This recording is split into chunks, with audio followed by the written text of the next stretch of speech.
Juillet 2024. Pierre a 23 ans, il vient de perdre sa mère d'un cancer. Quelques semaines plus tard, il reçoit un courrier de son notaire. Il apprend qu'il hérite d'une somme d'argent importante, une somme qu'il n'attendait pas. Pierre ne sait pas encore quoi en faire. Personne ne lui a vraiment appris. Et pourtant, il va devoir décider vite. Son histoire n'est pas isolée. Dans les 15 prochaines années, 9 000 milliards d'euros vont changer de main en France. 2,5 fois la dette publique française, 2 fois le PIB de l'Allemagne.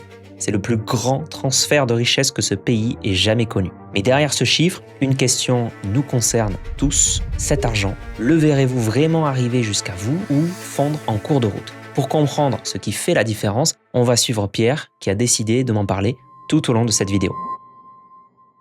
Cet argent qui va être transmis très bientôt. Demain, d'où vient-il? Comment une seule génération a-t-elle pu accumuler autant? Tout commence par ce que j'appelle un hold-up générationnel, involontaire, mais réel. 1945, la France sort dévastée. Pour l'immense majorité des ménages, les patrimoines ont été pulvérisés. Bombardements, expropriation, inflation, destruction. Ceux qui ont quelque chose sont une minorité. Puis les 30 glorieuses arrivent. Et une génération entière achète la France à prix cassé. En 1960, le mètre carré à Paris coûtait 525 francs, soit 80 euros. Et même corrigé de l'inflation, ça ne fait que 870 euros actuels. Aujourd'hui, ce même mètre carré à Paris coûte près de 10 000 euros en moyenne. Un appartement de 50 mètres carrés coûtait alors environ 43 000 euros. Le même appartement de 50 mètres carrés coûte aujourd'hui près de 500 000 euros. Plus de 5 mois de SMIC par mètre carré. À l'époque, ça représentait moins de 2 mois de salaire minimum par mètre carré.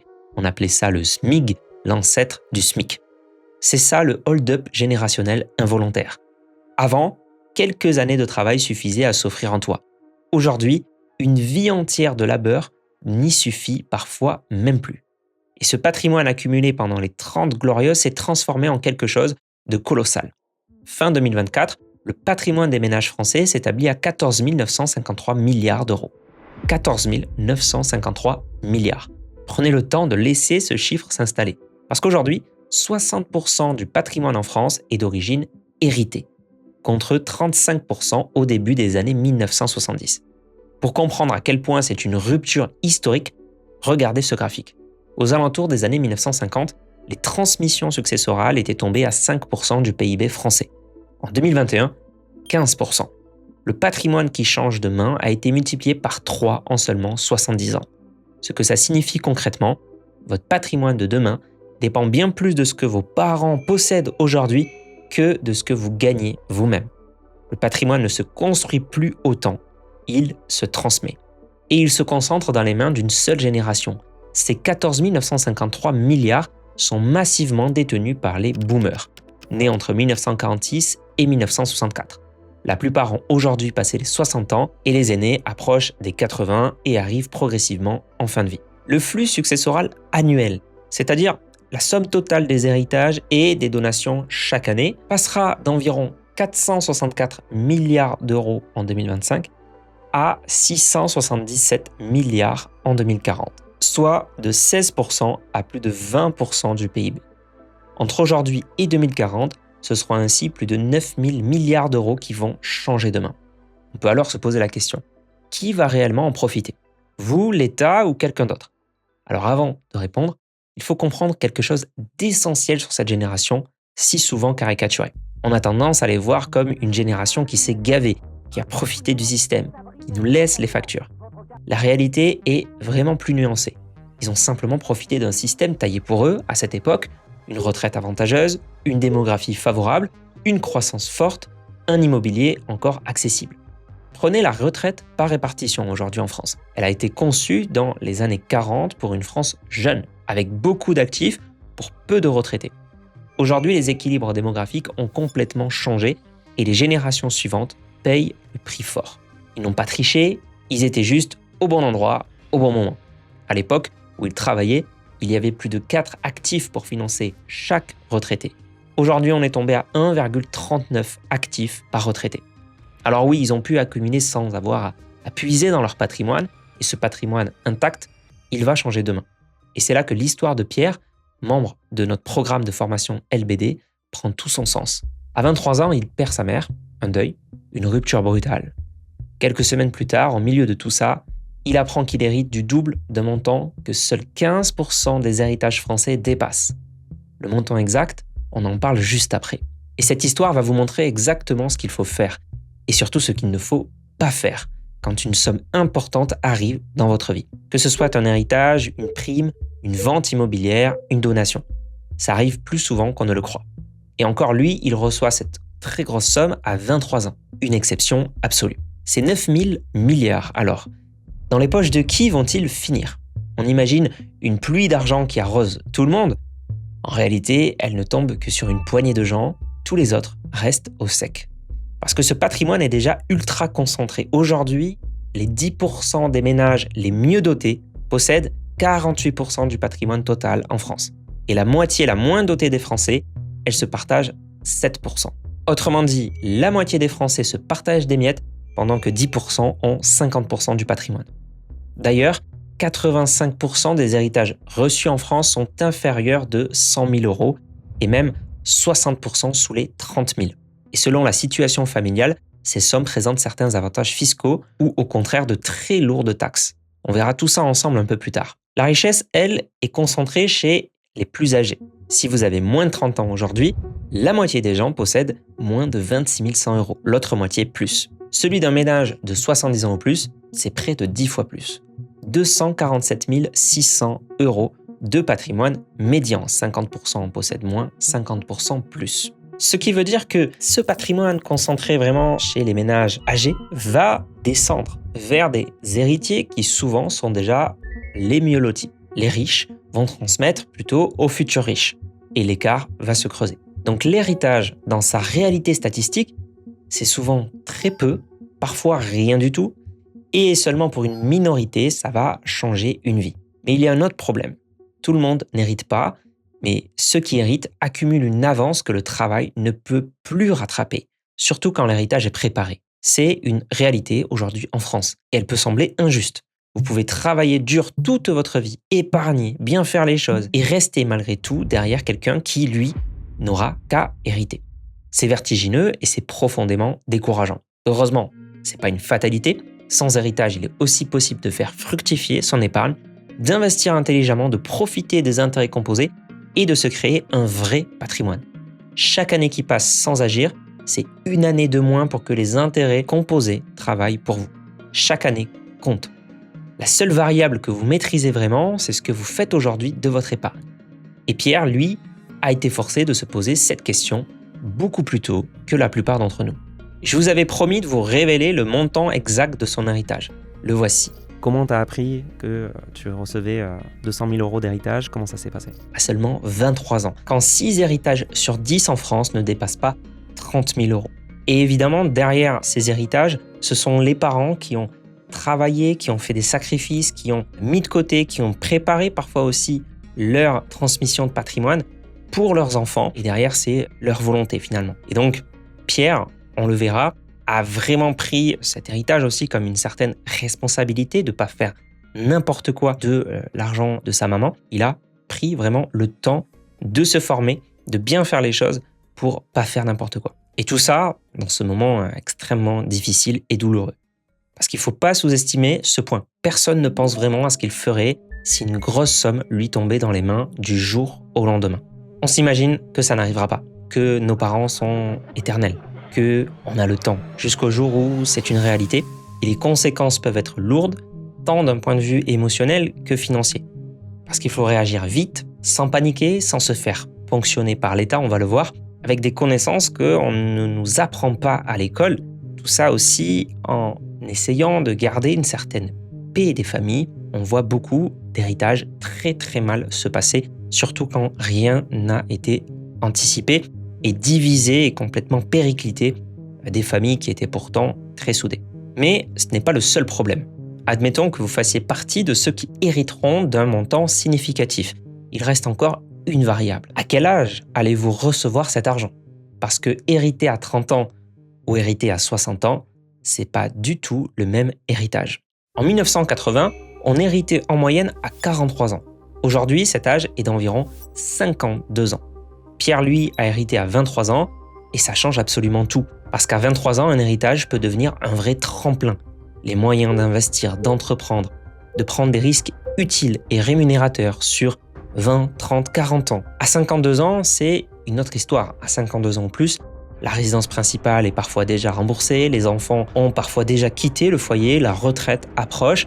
Dans ces conditions, l'héritage ne devient pas du capital qui travaille, comme celui de Pierre, il devient un capital qu'on investit plus prudemment pour sécuriser ses propres vieux jours. Ça ne change pas complètement la direction de sa vie puisqu'on a déjà tracé une bonne partie de sa vie. Et c'est là le vrai problème qui vous concerne directement. Cet argent n'arrive pas au moment où vous auriez pu en faire quelque chose de vraiment très significatif pour votre vie. Il arrive au moment où vous en avez plutôt besoin pour vous sécuriser. Ce n'est plus un accélérateur, c'est plutôt un filet de sécurité. C'est toute la différence entre construire un patrimoine et en consommer un. Et ce patrimoine que les boomers ont mis 40 ans à construire, il risque d'être consommé encore plus vite que vous ne le pensez. Parce qu'avant même d'arriver aux héritiers, il doit traverser une dernière étape, une étape très coûteuse, qui arrive bien avant que vous héritiez quoi que ce soit. On appelle ça le grand âge. En France, la pension de retraite nette moyenne tourne autour de 1 541 € par mois, tout régime confondu. Et une place en EHPAD aujourd'hui, ça coûte en moyenne 2 620 € par mois juste pour l'hébergement et la dépendance minimale. En zone privée non habilitée ou en Île-de-France, on est souvent au-delà des 3 000 € par mois. Parfois 4 000, parfois 5 000 € par mois. Le déficit est immédiat, entre 1 000 et 3 500 € par mois à trouver quelque part. Et il revient chaque mois, parce que la durée moyenne de séjour en EHPAD est d'environ 2 ans et 3 mois. Mais un quart des résidents restent plus de 3 ans, et certains 5, 6, 7 ans.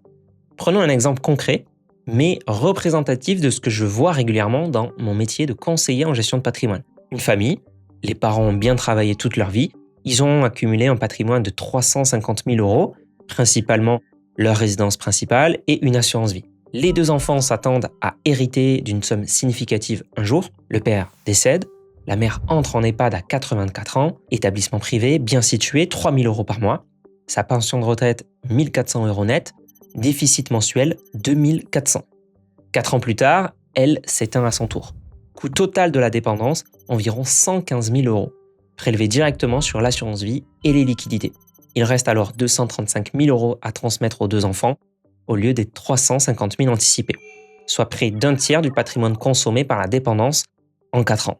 Tout ça si on ne compte pas, évidemment, l'éventuelle plus-value de la résidence principale ni de l'assurance vie. Donc, ce capital de précaution dont on héritait à 52 ans, il ne servira peut-être même pas à financer vos vieux jours. Il aura peut-être déjà été consommé pour financer ceux de vos parents. Mais il y a quelque chose d'autre que peu de gens anticipent sur le coût de la dépendance, sur le prix des EHPAD et des soins. Parce que c'est devenu un marché colossal, structuré, avec des groupes cotés en bourse, des actionnaires, des objectifs de rentabilité. Et parfois, quand malheureusement la logique financière prend le dessus sur l'humain, ça donne des catastrophes. En janvier 2022, le livre Enquête Les Fossoyeurs de Victor Castanet révèle les maltraitances graves dans des EHPAD du groupe Orpea. Rationnement de soins, conditions de travail dégradées, le titre perd 90% de sa valeur en bourse en quelques mois. Une information judiciaire est ouverte en novembre 2023 pour homicide involontaire, blessure involontaire et mise en danger d'autrui. Le groupe est repris fin 2023 par un consortium public mené par la Caisse des dépôts et change de nom pour devenir Emeis en 2024. Ce cas est une exception, il faut le dire clairement. La grande majorité des EHPAD font un travail difficile et sérieux. Mais ce scandale révèle quelque chose de structurel, l'écart entre ce que couvre la retraite et les aides publiques et ce que la dépendance coûte vraiment.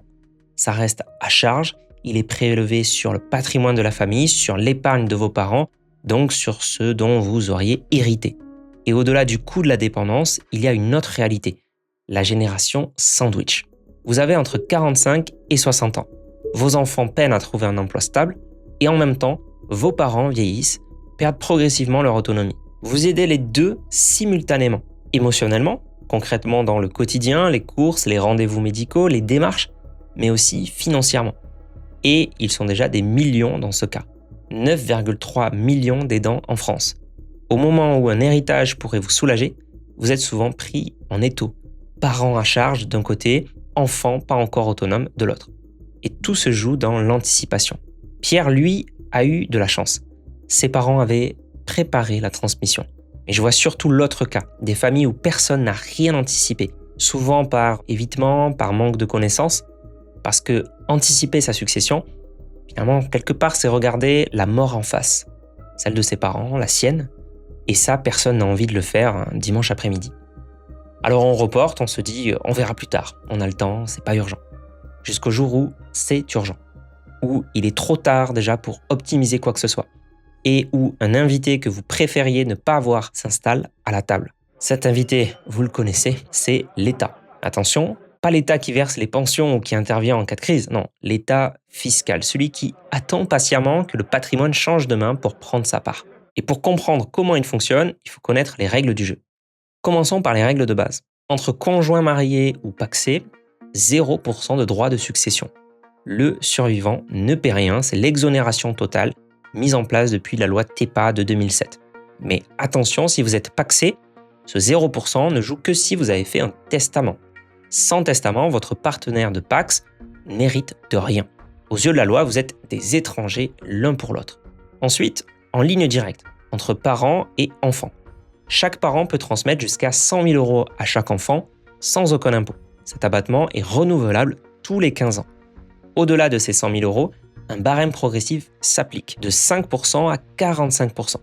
Et la fiscalité peut monter jusqu'à 55% pour les neveux et nièces et même 60% entre concubins. 60%, comprenez bien que c'est plus de la moitié du patrimoine qui est pris par l'État. Ces règles fiscales, donc les abattements, les barèmes, les taux, ont été instaurées en 1791, sous la Révolution française, à une époque où la famille, c'était simple, un père, une mère, des enfants, point. Vous connaissez la situation d'aujourd'hui. Selon le dernier indicateur publié par l'INSEE, plus de 4 mariages sur 10 se termineraient par un divorce. Les familles recomposées, les couples non mariés, les oncles sans enfants qui veulent laisser quelque chose à leur neveu préféré. C'est la réalité de millions de familles françaises. Les taux ont bougé depuis, les abattements aussi, mais la logique de fond, elle, n'a jamais changé. Tout dépend du lien de sang entre vous et le défunt. Donc plus votre situation familiale s'éloigne du schéma traditionnel, plus la facture fiscale explose. C'est le même problème que la retraite par répartition, un système conçu pour une époque révolue qui pénalise ceux qui vivent dans la réalité d'aujourd'hui. Et ça concerne de plus en plus de monde. Alors prenons un cas concret. Votre mère vous laisse la maison familiale en région parisienne, celle où vous avez grandi. Achetée il y a 50 ans, pour ce qui semblerait aujourd'hui une bouchée de pain. Elle en vaut maintenant 750 000 euros. Vous êtes enfant unique, vous héritez de tout. Vous avez droit à 100 000 euros d'abattement. Et sur les 650 000 euros restants, le barème progressif s'applique. Facture, environ 138 000 euros à payer à l'État dans les 6 prochains mois. Sauf que vous n'avez pas reçu de cash, vous avez reçu des murs, vous avez reçu la maison familiale. Et ce scénario, un héritier coincé avec un bien d'un côté et une grosse facture fiscale de l'autre, je le vois très régulièrement. Quand le patrimoine est liquide, de l'argent disponible immédiatement, de l'assurance vie, etc., ça se gère. Mais 138 000 euros en cash en 6 mois, sans toucher au bien, très peu de gens peuvent le faire. Alors on vend à contre-cœur la maison familiale. Et jamais dans de bonnes conditions parce qu'on n'a que 6 mois pour le faire. Quand l'acheteur sait que vous êtes pressé, c'est lui qui fixe le prix. En région parisienne, vous vendrez vite, mais en laissant de l'argent sur la table. Et dans une zone peu demandée, c'est bien pire. Là, la décote peut monter à 15, 20, parfois 30%. C'est là que ça fait vraiment mal. Parce que c'est pas juste une transaction immobilière, c'est la maison de votre mère, celle où toute la famille se retrouvait l'été, où vos enfants ont passé leurs premières vacances, où il y avait ce jardin, cette odeur, ces habitudes. Vendue en 3 mois à un inconnu, parce que personne n'avait anticipé une facture de 138 000 euros. Riche sur le papier, étranglé en pratique.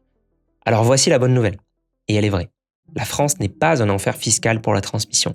Elle peut même être très très clémente, à une condition, ne pas faire l'autruche. Les outils existent, ils sont légaux, accessibles et ils ne sont pas réservés aux grandes fortunes. Les donations d'abord, 100 000 euros par parent et par enfant tous les 15 ans. En ajoutant les dons familiales de sommes d'argent, on monte à 131 865 euros par parent, par enfant. L'assurance vie, 152 500 euros par bénéficiaire en plus. complètement hors succession. Et le démembrement de propriété, vous transmettez la nue propriété de votre vivant, vous gardez l'usage et vos enfants récupèrent tout au décès sans droit à payer supplémentaire.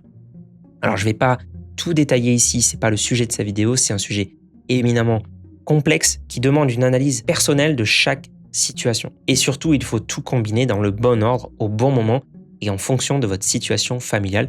Eh bien, tout ça, ça peut devenir extrêmement complexe.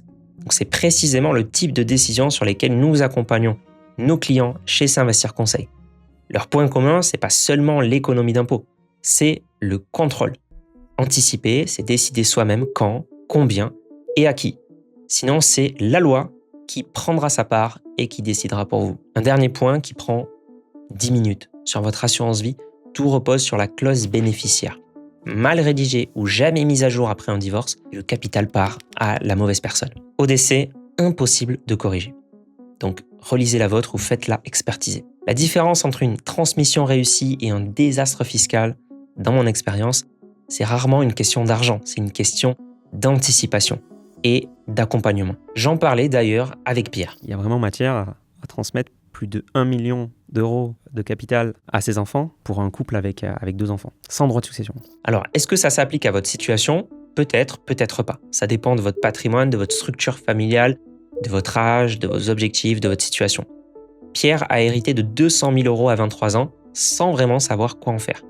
Il a pris le temps, il s'est formé, il a rejoint LBD. Je me suis posé des questions, savoir qu'est-ce que j'allais faire de cet héritage. J'ai commencé à me renseigner sur l'investissement financier. J'ai regardé des premières vidéos, puis 2, puis 3, j'ai lu des livres dessus. J'ai aussi compris que c'est de l'argent que je devais faire travailler à ma place. J'ai aussi compris que l'argent que j'avais, ça devait pas dormir sur un compte courant ou un livret A. Il a réparti son argent selon différents horizons de temps, du court au long terme. J'ai placé les fonds dans des fonds qui sont disponible très rapidement. J'ai fait aussi des placements à 3 ans, 8 ans et 30 ans. Et aujourd'hui, il a 2 conseils pour quelqu'un qui vivrait la même situation que lui. Le premier, c'est préparer son héritage. Ça évite des conflits. Mon deuxième conseil, c'est de prendre son temps. Il faut savoir se poser des questions, laisser le temps passer, se laisser 6 mois, 1 an pour se former, essayer de comprendre les risques, où investir, comment, comprendre les enjeux, combien on peut gagner, combien on peut perdre. Exactement ce dont on vient de parler.